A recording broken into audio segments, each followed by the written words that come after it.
बेटा रवि, कल मैं बैंक की तरफ गया था तो सोचा कुछ पैसे निकाल लेता हूँ। आए दिन तुम्हारी माँ की दवाई लानी होती है। कल बड़ा आश्चर्य हुआ जब मैंने अकाउंट चेक किया है तो उसमें बस कुछ 1000 रुपए ही थे। तुम एक बार बैंक वालों से बात करना, कुछ तो गड़बड़ी है। हर महीने पेंशन के पैसे आते हैं, मेरे फिक्स किए हुए पैसे का इंटरेस्ट भी उसमें जाता है, फिर इतने कम पैसे उसमें कैसे हो सकते हैं? तुम्हारे कहने पर मैंने अपने साथ तुम्हारा नाम भी जोड़ दिया था। हम दोनों के अलावा तो कोई और पैसे निकाल नहीं सकता, फिर यह गड़बड़ी कैसे हो सकती है? एक बार तुम बैंक वालों से मिलकर आना, क्योंकि अब इन बूढ़ी हड्डियों में अब इतनी ताकत नहीं कि बार बार बैंक के चक्कर लगा सके। राम सेवक जी अपने बेटे रवि से कहते हैं। एक पल को रवि सहम गया, फिर खुद को संभालते हुए बोला, पापा आप क्या कहना चाहते हैं? आपने ज्वाइंट अकाउंट मेरे नाम देकर कोई गलती कर दी है? क्या लगता है आपको कि मैं आपके पैसे निकाल रहा हूँ? और आपको पैसे की जरूरत क्या है? माँ की दवाई तो एक बहाना है। ज्यादा पैसे आपके पास रहेंगे तो हो ना हो आप अपने दोस्तों को बांटते फिरेंगे, क्योंकि एक उम्र हो जाने के बाद बुढ़ापे में पैसे का महत्व रखना लोग भूल जाते हैं। अभी मुझे देर हो रही है, बाद में आकर आपकी बातें सुनता हूँ। इतना कहकर रवि वहां से चला गया। राम सेवक जी की पत्नी बीना जी बोली, क्या बात है, ये सुबह सुबह रवि आप पर क्यों बरस रहा था? वो बोले, बीना तुम बिस्तर से क्यों उठी? कल रात भी तुम्हें बुखार था, तुम आराम करो। मौसम बदल रहा है तो कभी कभी बच्चों के मिजाज भी बदल जाते हैं। बीना जी बोली, आप तो ऐसे कह रहे हैं जैसे मैं नई नई माँ बनी हूँ। हमने भी जीवन के उतार चढ़ाव देखे, पर कभी भी अपनी परेशानियों की तपन अपने बच्चों पर नहीं आने दी। फिर ये बच्चे माँ बाप का किया हुआ क्यों भूल जाते हैं? राम सेवक जी बोले, बीना पहले और अब में बहुत फर्क है। पहले जमाने में माँ बाप के संघर्षों को हम देखते थे और उनसे सीख लेते थे। आजकल बच्चे सोचते हैं कि माँ बाप ने अगर फर्ज निभाया है तो कौन सा बड़ा काम किया। छोड़ो, इन बातों को सोचकर हम कितना दुखी होंगे। शायद हमारे नसीब में यह सब सुनना और देखना भी अभी बाकी था। तभी उधर से उनकी बहू रेखा आई और बोली, पापा जी, आजकल के बुजुर्गों की यही प्रॉब्लम है। जितना बच्चे करते हैं उतना ही उन्हें सताते हैं। सोचिए, अगर आपके बेटे ने पैसे निकाल भी लिए तो क्या जरूरी था आपको सवाल करना? क्या वे अपने पैसे आप पर खर्च नहीं करते? अगर इतनी ही तकलीफ है तो अपने पैसे लेकर कहीं और क्यों नहीं अपना आशियाना बना लेते? एक तो आप लोगों की वजह से हमारा घर घर नहीं धर्मशाला लगता है। चारों तरफ से दवाइयों की बदबू आती है। एहसान मानने की जगह अपने बेटे की चुगली कर रहे हैं। बीना जी ने कांपती हुई आवाज में बोली, बहू तुम तो ऐसे कह रही हो जैसे रवि को पाल पोस कर और इस काबिल हमने नहीं तुमने बनाया है। हम उसके माँ बाप हैं, उस पर हमारा इतना भी अधिकार नहीं कि हम उसे कुछ कह सकें। खून पसीने से हमने ये परिवार बसाया और तुमने एक पल में हमें पराया कर दिया। जब हम जीवन की आखिरी पड़ाव पर पहुंचे हैं तब तुम कहती हो हम अपना अलग आशियाना बना ले। सुन रहे हैं आप? अब यही सब सुनना बाकी था। दोनों दुखी मन से अपने कमरे में चले गए। बीना जी की तबीयत ठीक नहीं रहती थी। घुटने के दर्द से वो हमेशा परेशान रहती थी। इस कारण ज्यादातर वो घर में ही रहती थी। रवि को कई बार कहा, पर वो कहता, बूढ़ी हड्डी है, दवाई काम नहीं करेगी तो घरेलू उपचार से ही काम चलाओ।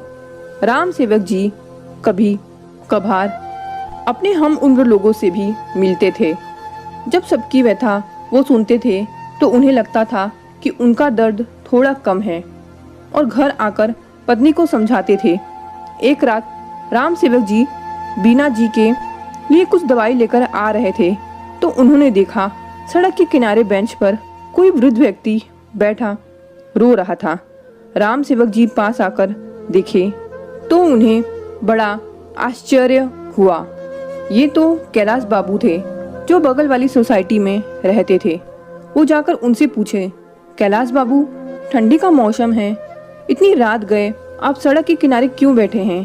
क्या बात हो गई? कैलाश बाबू बच्चों की तरह फूट फूट कर रोने लगे और बोले, अभी 4 महीने पहले रिटायर होने के बाद पैसा संपत्ति बेटे के नाम कर दिया। 4 महीने नहीं हुए, आज उसने हाथ पकड़कर घर से निकाल दिया और बोला, अपने रहने और खाने का इंतजाम खुद कर लो, क्योंकि मैं उसके लिए बोझ बन गया हूँ। अब बताइए मैं कहाँ जाऊँ? राम सेवक बाबू बोले, चलिए मैं आपके बेटे से बात करता हूँ। वो बोली, नहीं नहीं, जिसने अपने पिता का सम्मान नहीं रखा वो आपका क्या मान रखेगा? अब तो आत्महत्या करने का भी हिम्मत नहीं है। इतना कहकर वो रोने लगे। राम सेवक जी को कुछ नहीं सूझा तो वो कैलाश बाबू का हाथ पकड़कर अपने घर ले गए। बहू ने कहा, आपको रखकर एहसान कर रहे हैं और आप हमारे घर को धर्मशाला बना रहे हैं। अगर इनकी इतनी ही चिंता है तो आप भी यहाँ से निकल जाइए। बेटा कमरे से सब सुनता रहा, उसने एक शब्द नहीं कहा। निराश राम सेवक बाबू कैलाश बाबू से हाथ जोड़कर माफी मांगते हुए घर के अंदर आ गए। अगले दिन एक बुरी खबर मिली। ठंड के मारे कैलाश बाबू की सड़क के किनारे वाले पार्क में मृत्यु हो गई। उस रोज राम सेवक बाबू सोचे, काश मैं थोड़ा मजबूत होता और उनकी मदद कर पाता तो आज उनकी ऐसी मृत्यु न होती। न जाने उस रोज राम सेवक बाबू को कहां से इतनी हिम्मत आई। पत्नी को बोले, किसी जरूरी काम से जा रहा हूँ, आते आते शाम हो जाएगी, तुम चिंता मत करना, आता हूँ फिर सारी बात बताता हूँ। इतना कहकर और कुछ जरूरी कागजात लेकर वो घर से निकल गए। राम सेवक बाबू पहले बैंक जाकर सारी जांच पड़ताल की, तब पता चला कि रवि ने ही उनके पैसे निकाले थे। उन्होंने उस अकाउंट को कैंसिल करवाया और बस अपना और पत्नी का नाम रखा। फिर अपने जितने भी पैसे फिक्स हुए थे उसकी जानकारी समेटी और बैंक में अपने घर के कागज देकर लोन की एप्लीकेशन दी और अपने पुराने वकील मित्र के पास गए। कुछ समय लगा, एक दस्तावेज तैयार करवाया कि उनकी सारी संपत्ति पर उनके बेटे का कोई अधिकार नहीं होगा। यह बात राम सेवक जी और उनके वकील मित्र के बीच ही रही। कुछ वक्त बाद बैंक से उनका लोन अप्रूव हो गया।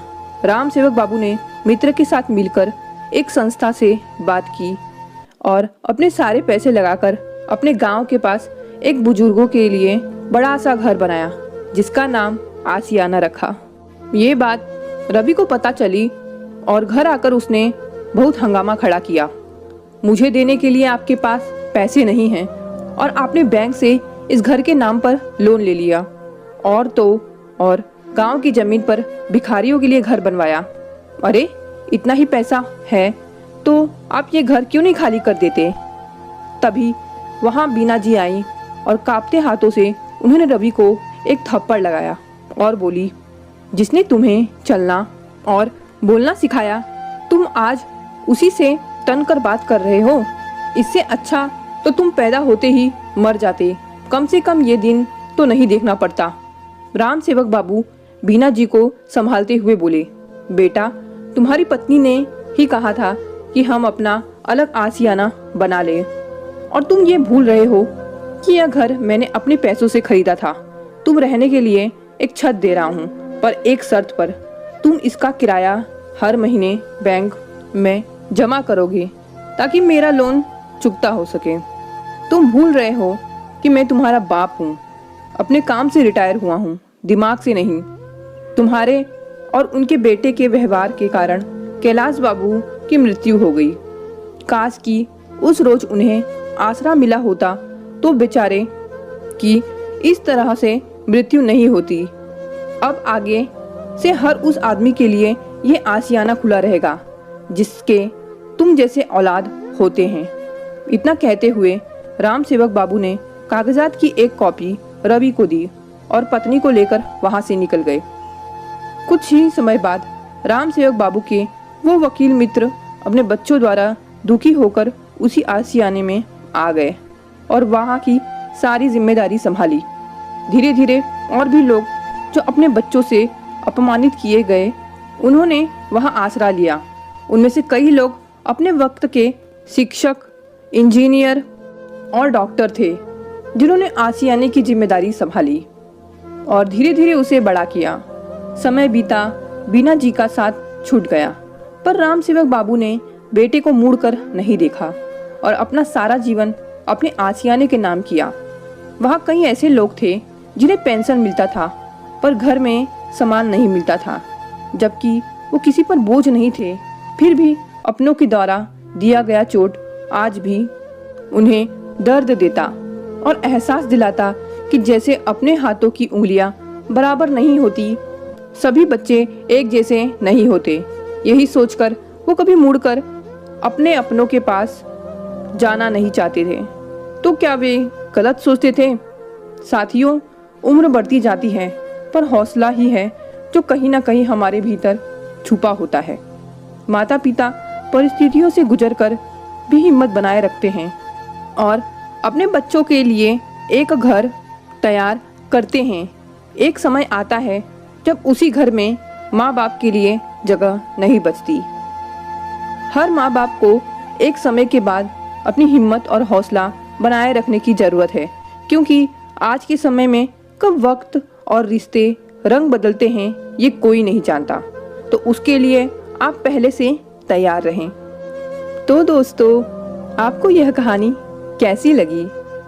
ऐसी और भी दिल छू लेने वाली कहानियाँ सुनने के लिए चैनल